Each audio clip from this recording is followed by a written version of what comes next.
Hello, welcome back to my channel. നമുക്കിന്ന് നല്ലൊരു മീൻ കറി ഉണ്ടാക്കാം. ഇന്നൊരു അയലക്കറിയാണ് ഉണ്ടാക്കാൻ പോകുന്നത്. അയല നന്നായിട്ട് ക്ലീൻ ചെയ്തിട്ട് ഇതുപോലെ കട്ട് ചെയ്തെടുത്തിട്ടുണ്ട്. അത്യാവശ്യം നല്ല വലുപ്പമുള്ള അയലയാണ്. ഇനി നമുക്ക് ഇതിലേക്ക് വേണ്ട അരപ്പ് റെഡിയാക്കാം. ഏകദേശം ഒരു 2 കപ്പ് തേങ്ങ ചിരകിയത് എടുത്തിട്ടുണ്ട്. ഇതിലേക്ക് ഒരു 1/2 ടീസ്പൂൺ ജീരകം ചേർത്ത് കൊടുക്കുന്നുണ്ട്. കൂടെ തന്നെ ഒരു പച്ചമുളകും 1/2 ടീസ്പൂൺ മഞ്ഞൾപ്പൊടിയും ചേർത്ത് കൊടുക്കുന്നുണ്ട്.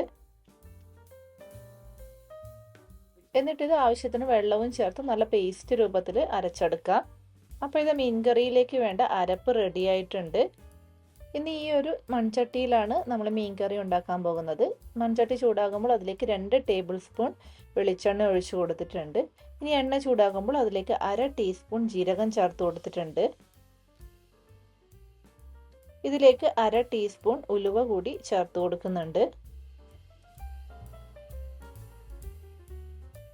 ഇനി ഇതിലേക്ക് ഏകദേശം ഒരു 5 അല്ലി വെളുത്തുള്ളി ഇതുപോലെ നീളത്തിൽ അരിഞ്ഞത് ചേർത്ത് കൊടുക്കുന്നുണ്ട്. കൂടെ തന്നെ കുറച്ച് കറിവേപ്പില കൂടി ചേർത്ത് കൊടുത്ത് നമുക്കെല്ലാം കൂടി ഒന്ന് ചൂടാക്കി എടുക്കാം.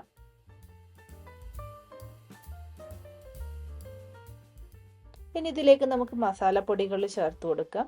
തീ എപ്പോഴും ലോ ഫ്ലെയിമിലേക്ക് മാറ്റിയതിന് ശേഷം വേണം മസാലപ്പൊടികൾ ചേർത്ത് കൊടുക്കാൻ. ഒരു 1/4 ടീസ്പൂൺ മഞ്ഞൾപ്പൊടി, 1/2 ടീസ്പൂൺ മല്ലിപ്പൊടി, 2 ടീസ്പൂൺ മുളക് പൊടി ഇത്രയും ചേർത്ത് കൊടുക്കുന്നുണ്ട്. എന്നിട്ടൊന്ന് ചൂടാക്കി എടുക്കാം.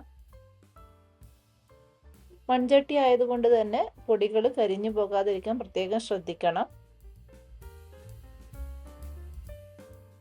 അപ്പോൾ ഇത് പൊടികൾ നമ്മൾ ചൂടാക്കി എടുത്തു കഴിഞ്ഞു. ഇനി ഇതിലേക്ക് ഒരു തക്കാളി അരിഞ്ഞത് ചേർത്ത് കൊടുക്കുന്നുണ്ട്. എന്നിട്ടൊരു 2 മിനിറ്റ് ഇതുപോലെ ഒന്ന് മിക്സ് ചെയ്തെടുക്കാം.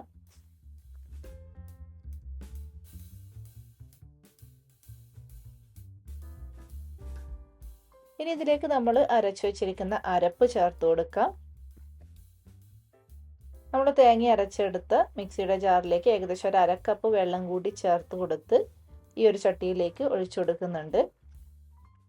നിങ്ങൾക്ക് എത്ര ലൂസ് വേണമോ അത്രയും വെള്ളം ചേർത്ത് കൊടുക്കാവുന്നതാണ്. മീൻകറിയൊക്കെ കുറച്ചൊരു കട്ടിയിലിരിക്കുമ്പോഴാണ് ടേസ്റ്റ്. ഇനി ഇതിലേക്ക് പുളി പിഴിഞ്ഞ വെള്ളം ചേർത്ത് കൊടുക്കുന്നുണ്ട്. പുളിവെള്ളം ചേർത്ത് കൊടുത്തതിന് ശേഷം ഞാൻ കുറച്ചുകൂടി വെള്ളം ചേർത്ത് കൊടുക്കുന്നുണ്ട്. കാരണം കറി അത്യാവശ്യം നല്ല തിക്കായിട്ടാണ് ഇരിക്കുന്നത്. നമ്മൾ ഇതുവരെയും ഉപ്പ് ചേർത്ത് കൊടുത്തിട്ടില്ല.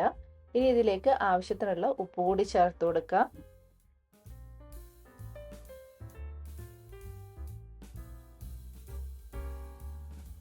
ഇനി ഇതിലേക്ക് നമ്മൾ കട്ട് ചെയ്ത് വെച്ചിരിക്കുന്ന മീൻ ചേർത്ത് കൊടുക്കാം.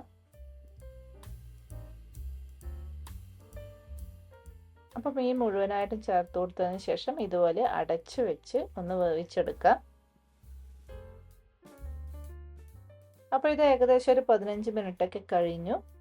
മീനൊക്കെ നന്നായിട്ട് വെന്ത് ഇതുപോലെ എണ്ണയൊക്കെ മുകളിൽ തെളിഞ്ഞ് വന്നിട്ടുണ്ട്. കറിയും അത്യാവശ്യം നന്നായിട്ട് കുറുകിയിട്ടുണ്ട്. ഇനി നമുക്ക് സ്റ്റൗ ഓഫ് ചെയ്യാം.